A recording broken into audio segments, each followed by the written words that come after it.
అమెరికాలోని మసాచ్యూసెట్స్లో 2023 జనవరిలో జరిగిన లిండ్సే క్లాన్సీ కేసు విచారణలో అత్యంత విషాదకరమైనదిగా వెలుగులోకి వచ్చింది. వృత్తిరీత్యా లేబర్ అండ్ డెలివరీ నర్సు అయిన 36 ఏళ్ల లిండ్సే తన ముగ్గురు కన్నపిల్లలను అత్యంత ఘోరంగా హతమార్చింది.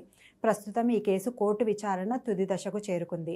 అసలు ఏం జరిగిందంటే 2023 జనవరి 24 సాయంత్రం లిండ్సే తన భర్త ప్యాట్రిక్ని పిల్లల కోసం మందులు, రాత్రి భోజనం తీసుకురావాలని బయటకు పంపింది. భర్త బయటకు వెళ్ళిన తర్వాత కొన్ని నిమిషాల వ్యవధిలో తన ముగ్గురు పిల్లలైన 5 ఏళ్ల కోరా, 3 ఏళ్ల డాసన్, 8 నెలల పసికందు కాలన్ల మెడకు వ్యాయామం చేసే బ్యాండ్లు బిగించి ఊపిరాడకుండా చేసి చంపేసింది. అనంతరం ఆమె తన చేతి మణికట్టు మెడను కోసుకొని ఇంటి 2వ అంతస్తు కిటికీలోంచి కిందకు దూకి ఆత్మహత్యకు యత్నించింది. భర్త ఇంటికి తిరిగి రాగానే బెడ్రూమ్లో రక్తం మరకలు, తెరిచి ఉన్న కిటికీని చూశాడు. కింద పడిపోయి ఉన్న భార్యను చూసి అత్యవసర సేవలకు ఫోన్ చేశాడు. ఎత్తు నుండి కిందకు దూకడం వల్ల లిండ్సే వెన్నెముక విరిగి ఆమె నడుము కింది భాగం శాశ్వతంగా పక్షవాతానికి గురైంది. ప్రస్తుతం కోర్టులో తీవ్ర వాదోపవాదాలు నడుస్తున్నాయి. లిండ్సే తరపు న్యాయవాదులు, మానసిక నిపుణులు ఆమెను నిర్దోషిగా ప్రకటించాలని కోరుతున్నారు.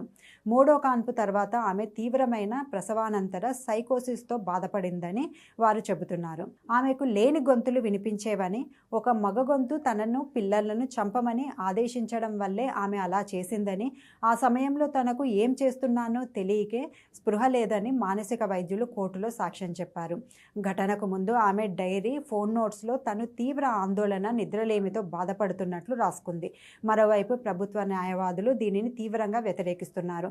ఆమెకి ఎలాంటి సైకోసిస్ లేదని, కేవలం డిప్రెషన్ మాత్రమే ఉందని వాదిస్తున్నారు.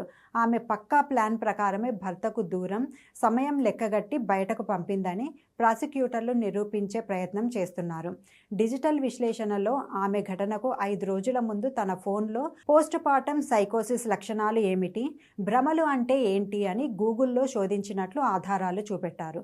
అంటే ఆమె కావాలనే మానసిక జబ్బు ఉన్నట్లు నటిస్తోందని ప్రాసిక్యూషన్ ఆరోపిస్తోంది. లిండ్సే క్లాన్సీపై 3 ఫస్ట్ డిగ్రీ హత్యల కేసులు నమోదయ్యాయి.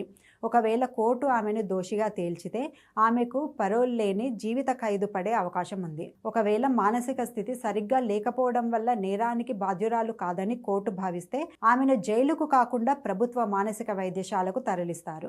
ఈ కేసు ద్వారా ప్రపంచవ్యాప్తంగా తల్లులలో వచ్చే ప్రసవానంతర మానసిక ఆరోగ్య సమస్యలపై పెద్ద ఎత్తున చర్చ జరుగుతోంది.